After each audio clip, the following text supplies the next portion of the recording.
Today, YouTube, I'm going to show you how to make a YouTube avatar that looks like this.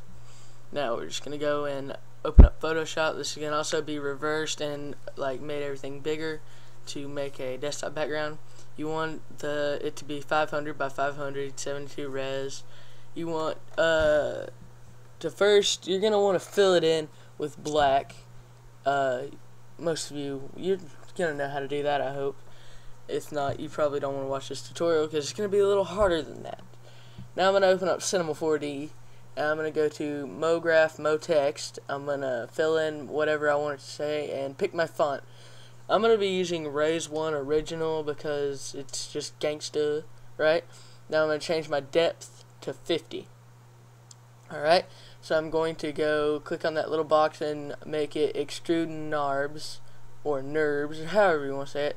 Now you want to drag this that MoText under the Extrude Narbs until it's got an arrow pointing down. And you want to click on the Extrude Narbs, go to Edit, Copy, Edit, Paste, and then you want to go to the MoText.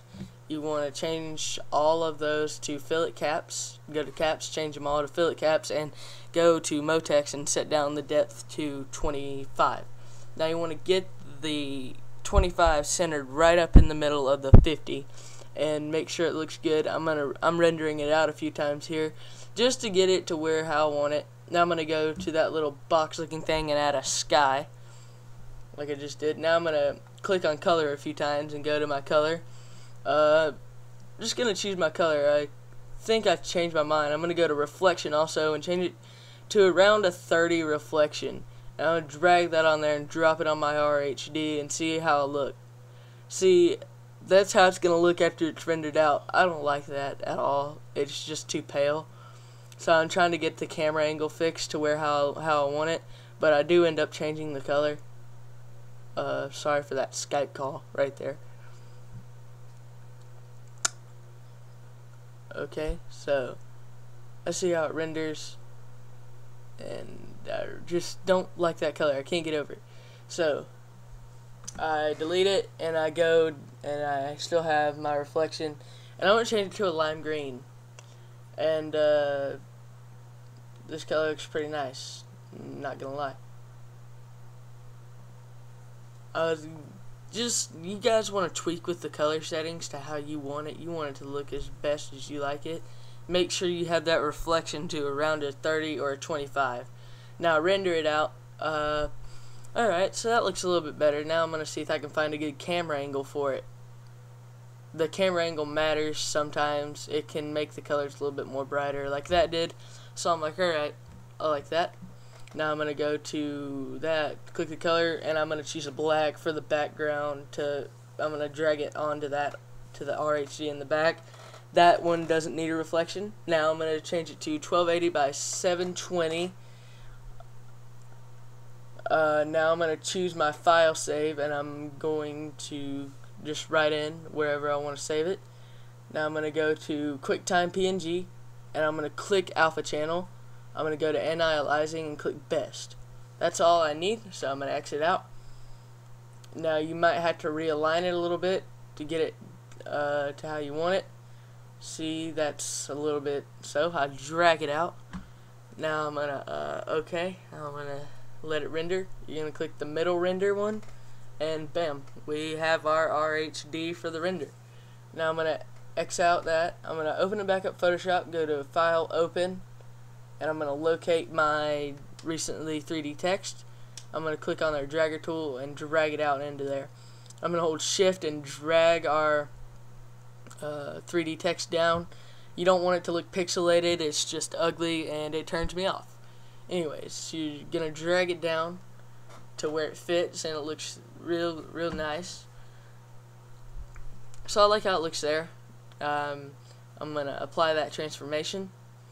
Now I'm gonna create a new layer, and I believe I'm gonna fill it in with white. Actually, a green. Yeah, a green is what I'm going to fill it in with. Fill in that.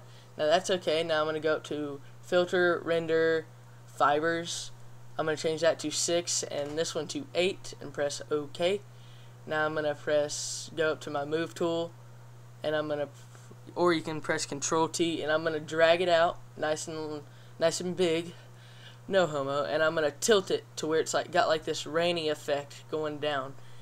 You don't want to tilt it too much, and bam, you want it right there, and you want to drag the RHD up over that layer. Now, I forgot what I'm going to do, but I'm going to, see, I'm just kind of fixing my RHD to how I want it. Now, I go to Brush, and I'm going to go up there to, and change it to about, I think around a 9 with 0 hardness. We don't want any hardness for this. Now, I'm going to come up. Now I'm heading on over to my brush menu. I'm going to go to Shape Dynamics, check that, and put the size jitter at 100%. Now I'm going to check scattering, and I think I put the scattering at 1000. Yeah, scattering at 1000 and count at 1. Now I'm going to click transfer and airbrush and smoothing. Once I have those settings out, I'm going to change my color to a white, and I'm just going to click my brush, and I'm just going to drag a bunch of these specks over. And you want to make sure you do this on a new layer. I don't remember saying that. And you just want to change the brush, get those good. Now I think you can do overlay, which is a little bright, and soft light, which is dark and you can barely see it. So I'm going to go with overlay. Alright, so I'm going to drag my RHD back over it, because you always want your RHD text to show up, because that's basically why we're doing this. As you can see, I'm tilting it right now to just get it. I want it to look nice for my viewers out there. And now I'm going to add a new layer, and I'm going to bring in some text. I'm going to put design, regret, graphics and design, because that's basically what I'm doing. And I'm going to type it in Bank Gothic. That's the text right there, and it's going to be in white. So I wanted to get it all on one line, and I'll show you why later. So alright, so I did that. Now I'm going to rasterize the type, and I'm going to go up to blending options, and I believe I click contour and bevel and emboss, and change the gradient overlay to a light gray and a light gray on the other end, the same light gray. Click in the middle until you get another, and I'm going to change it to a dark gray. Not a black, but a dark. And it gives you kind of like this metallic look, and it just looks very nice once you get done with it. So now I'm going to dupe that layer, and I'm going to go up to Edit, Transform, and Flip Vertical.